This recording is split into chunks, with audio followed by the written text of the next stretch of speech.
Assalamualaikum warahmatullahi wabarakatuh. Perkenalkan, nama saya Bu Devi Nur Sugiyarti. Saya mengajar Bahasa Indonesia kelas 10 semua jurusan. Di pertemuan pertama kali ini, saya akan menjelaskan tentang bab pertama, yakni teks laporan hasil observasi. Apa itu laporan hasil observasi? Laporan hasil observasi adalah teks yang di dalamnya memuat informasi hasil kegiatan observasi. Biasanya yang dilaporkan dari awal observasi sampai observasi selesai. Observasi sendiri merupakan bagian dari pengamatan, penelitian, dan hasil penemuan. Jadi kalau kalian survei ke suatu tempat, lalu kalian mengamati, itu juga merupakan bagian dari observasi.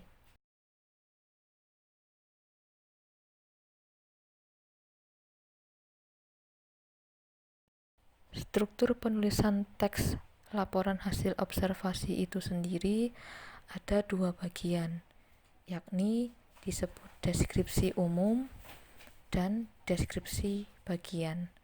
Di dalam deskripsi umum, teks menjelaskan tentang penjelasan atau pengertian atau definisi suatu istilah dari atau objek yang diobservasi.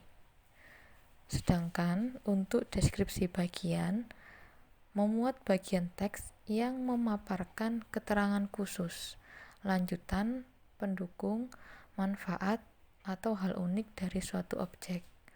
Perbedaannya apa? Di dalam deskripsi umum, biasanya penjelasan itu sudah diketahui oleh banyak orang secara umum. Sedangkan di deskripsi bagian, paragrafnya menjelaskan hal-hal unik atau hal-hal yang kurang diketahui oleh banyak orang. Contohnya yang ada di teks berjudul wayang ini. Di paragraf pertama, ini termasuk dalam bagian deskripsi umum, karena di paragraf pertama ada keterangan yang menjelaskan bahwa wayang adalah seni pertunjukan yang telah ditetapkan sebagai warisan budaya asli Indonesia, UNESCO, dan seterusnya. Di paragraf ini kita tahu bahwa memang wayang sebagai seni pertunjukan asli dari Indonesia. Ini disebut bagian deskripsi umum. Sedangkan di paragraf selanjutnya menjelaskan tentang para wali songo penyebar agama Islam di Jawa sudah membagi wayang menjadi 3, wayang kulit di Jawa Timur, dan seterusnya. Penjelasan ini jelas tidak banyak diketahui oleh orang. Karena apa? Karena menjelaskan tentang sejarah, menjelaskan lebih dalam lagi mengenai wayang. Makanya di bagian kedua ini disebut deskripsi bagian.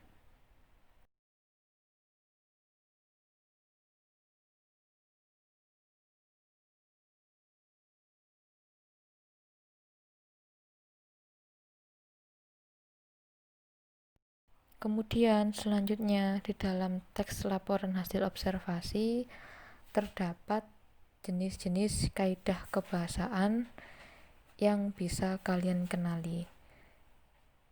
Contohnya di dalam teks wayang ini ada 7 yang saya tandai dengan warna berbeda.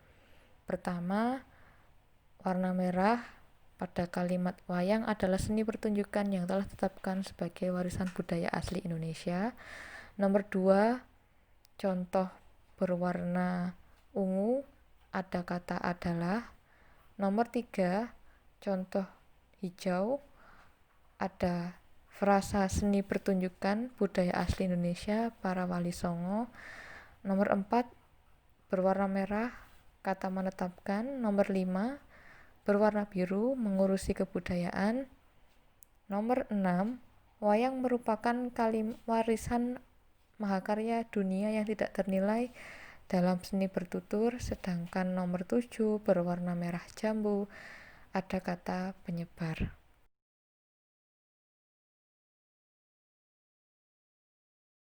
Penjelasan contoh-contoh kaidah bahasa tersebut bisa dilihat pada klasifikasi berikut ini.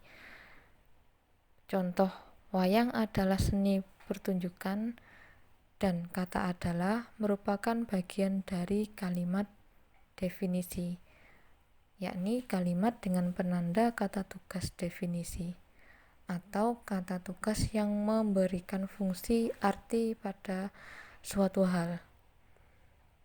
Untuk contoh yang kedua, ada frasa. Frasa adalah dua kata atau lebih yang bergabung menjadi satu makna. Jadi kata-kata ini atau kelompok kata memiliki satu makna. Misalkan seni pertunjukan, apabila kita pecah seni tersendiri dan pertunjukan tersendiri, maka keduanya jelas berbeda dengan kata seni pertunjukan. Sedangkan kata ketiga, ada jenis kata yang mengalami afiksasi atau proses imbuhan.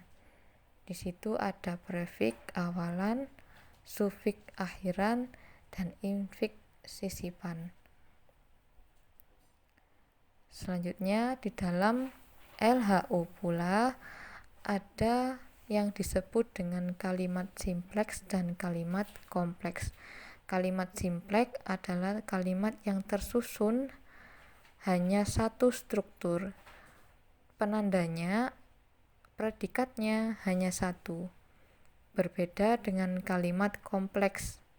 Dalam satu kalimat memiliki predikat lebih dari satu, sehingga kalimatnya memiliki susunan yang dapat dipecah.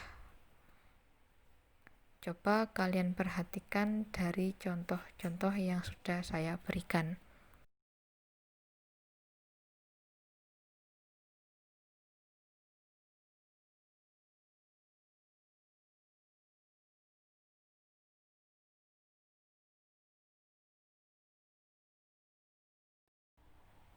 Terakhir, tugas kalian adalah mencari satu objeknya bebas, boleh benda mati atau benda hidup. Nanti setelah itu silahkan kalian berfoto dengan objek yang kalian pilih. Setelah objek dipilih, silahkan dideskripsikan sesuai dengan kaidah struktural laporan hasil observasi, yakni nanti di paragraf pertama memuat deskripsi umum, sedangkan untuk paragraf kedua memuat deskripsi bagian. Di situ ada contoh tentang tupai dan tentang deskripsinya. Kenapa kok harus foto bersama objek? Perlu saya jelaskan. Foto bersama objek ini penting karena apa? Kalian di situ sebagai bukti bahwa kalian sebagai pihak observer atau pihak yang mengamati suatu objek. Begitu. Nanti tugasnya silahkan ditulis di buku, dikirimkan berupa foto di nomor WA yang tertera bersamaan dengan foto kalian bersama objek yang kalian observasi. Sekian, terima kasih. Semoga bermanfaat. Apabila ada kesalahan, mohon maaf. Dan apabila nanti ada yang ingin ditanyakan, silahkan tanyakan pada nomor saya yang sudah tertera di layar slide ini. Saya akhiri.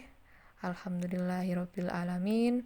Wassalamualaikum warahmatullahi wabarakatuh.